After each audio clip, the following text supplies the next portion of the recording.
saya dituduh oleh suami saya selingkuh karena terlalu banyaknya pengeluaran yang saya keluarkan tanpa pengetahuan suami saya.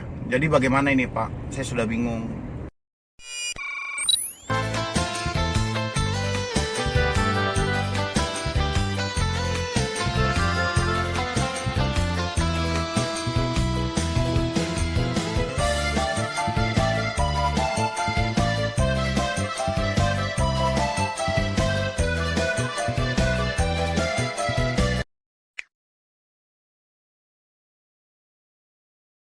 Assalamualaikum warahmatullahi wabarakatuh. Selamat siang ya kepada teman-teman semuanya, khususnya yang selalu menantikan video terbaru atau updatean terbaru dari channel Solusi Hutang. Karena ada yang bertanya ke saya itu, seorang ibu-ibu ya, mungkin sebetulnya bukan masalahnya yang ribet lagi ya, tapi mungkin udah pernah saya bahas sih di video-video sebelumnya, mungkin sudah pernah saya bahas gitu ya.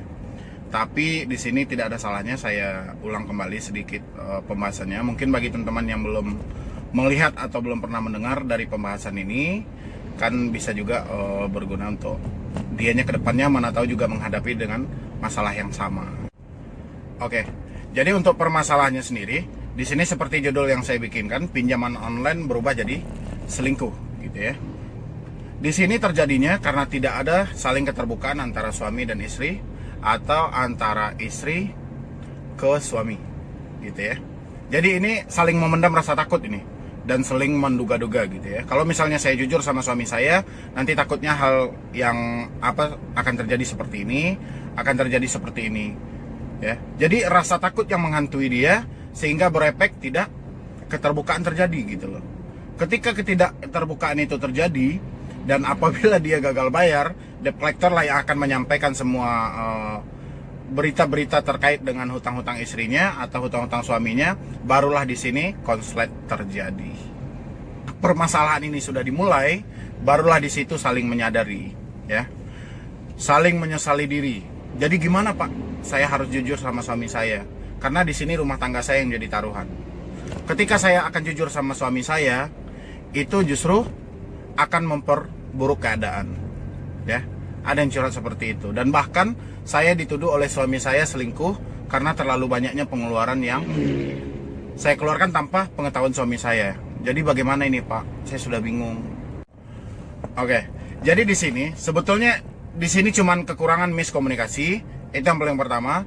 Yang kedua itu tidak jujurnya seorang istri terhadap suami, dan habis itu tidak jujurnya seorang suami terhadap istri. Jadi di sini timbullah dugaan-dugaan gitu ya. Jadi cuman adanya dalam mengada-ngada gitu. Jadi contohnya kayak istri tidak jujur pada suami, sehingga suami memvonis istrinya selingkuh karena begitu banyak uang yang dia keluarkan, apalagi ketika dia mengetahui dari print out atau bukti-bukti dari transferan gitu ya, entah kemana-mana lah bukti transferannya itu, sehingga akan menjadi dugaan atau tuduhan yang tak beralamat kepada istrinya. Tapi di sini saya pesankan kepada suami dulu. Ketika istri Anda atau pasangan Anda mengalami hal yang sama seperti yang saya ceritakan saat ini, itu tolong ditimbang lagi dan dipelajari lagi. Kenapa? Karena di sini konsepnya segala yang terjadi kepada istri kita itu tidak terlepas dari kesalahan suaminya. Ya. Contoh saat ini, istri Anda terikat di dalam pinjaman online, itu tidak terlepas dari kesalahan Anda. Kenapa? Coba Anda memenuhi nafkah dia, ya, secara lahirnya Anda penuhi. Zaman sekarang itu biaya hidup serba mahal, ya, biaya pendidikan anak mahal, apapun yang mau dibeli itu mahal semuanya, ya. Kalau selama ini Anda sebagai laki-laki dan pekerjaan Anda cuma pas-pasan, ya, habis itu Anda mengetahui istri Anda mempunyai hutang, tolong ditinjau lagi, ada apa? Jangan langsung kita memvonis, langsung menuduh istri kita berselingkuh. Jangan langsung dituduh istri kita main serong dengan laki-laki lain, atau ada pokoknya yang terjadilah yang menimbulkan suatu pertengkaran sehingga berefek kepada perceraian, ya. Jadi mohon ditimbang kembali, karena di sini itu mutlak. Kalau bagi saya, kesalahan yang terjadi saat ini selain kesalahan dari istri, itu mutlak kesalahan suami. Kenapa? Karena dia tidak memenuhi nafkahnya. Sebagai seorang suami, kita harus tahu apa yang dibutuhkan oleh istri kita, ya.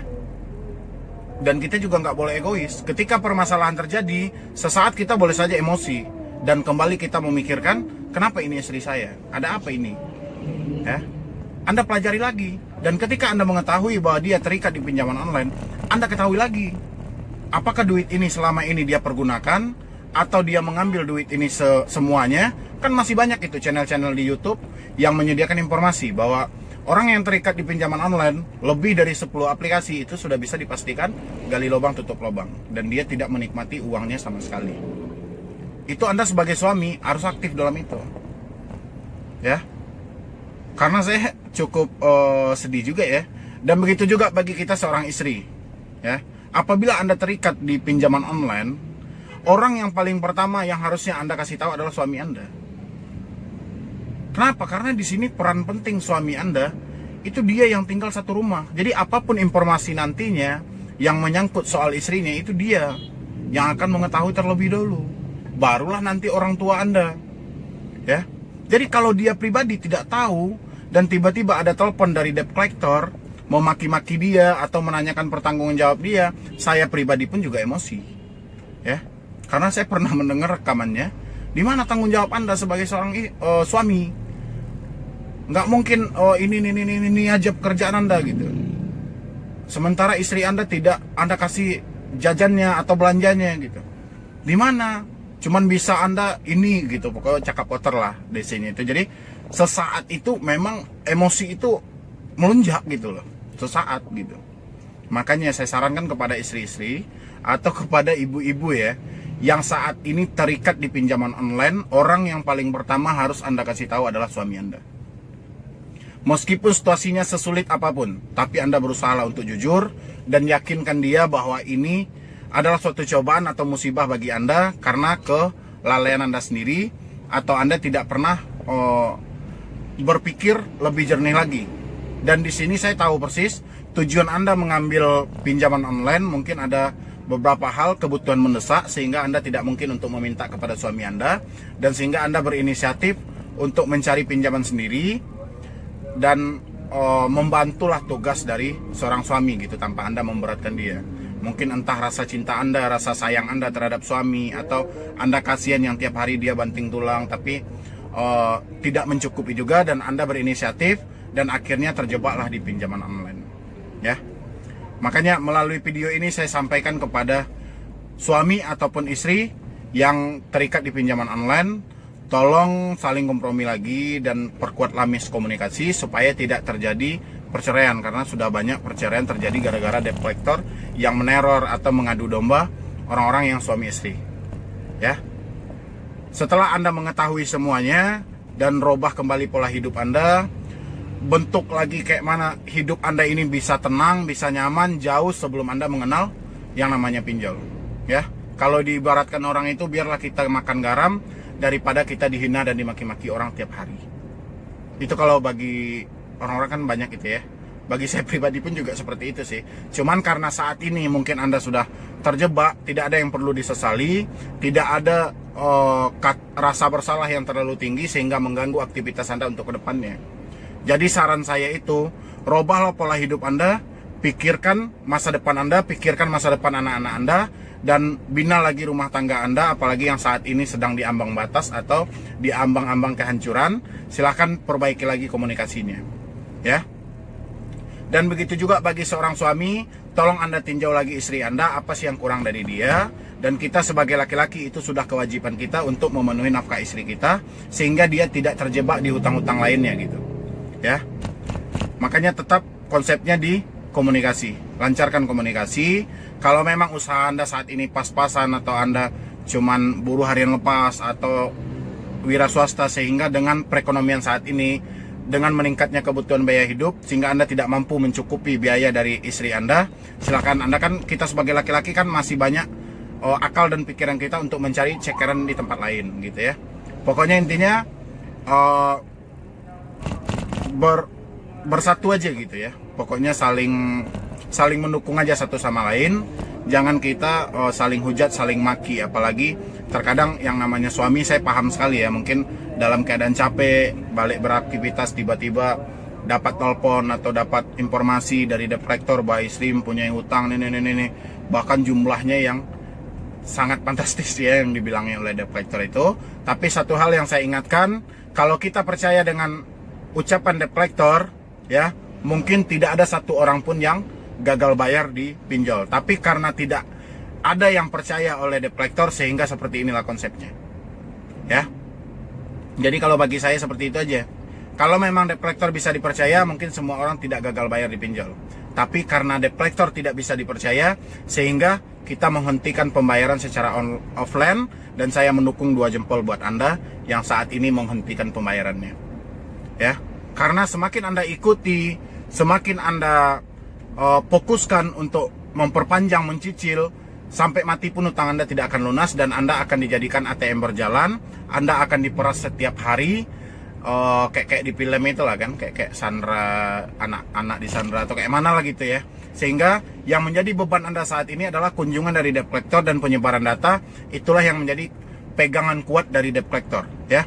Ketika 2 hal itu Anda bisa mengabaikan, insya Allah Anda terbebas dari pinjol, dan Anda tidak ketakutan lagi, dan depresi pun juga tidak akan muncul berlebihan ya.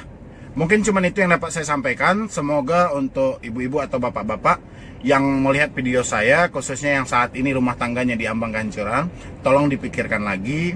Karena ketika kita memutuskan, itu tidak segampang kita mengulangnya kembali ya.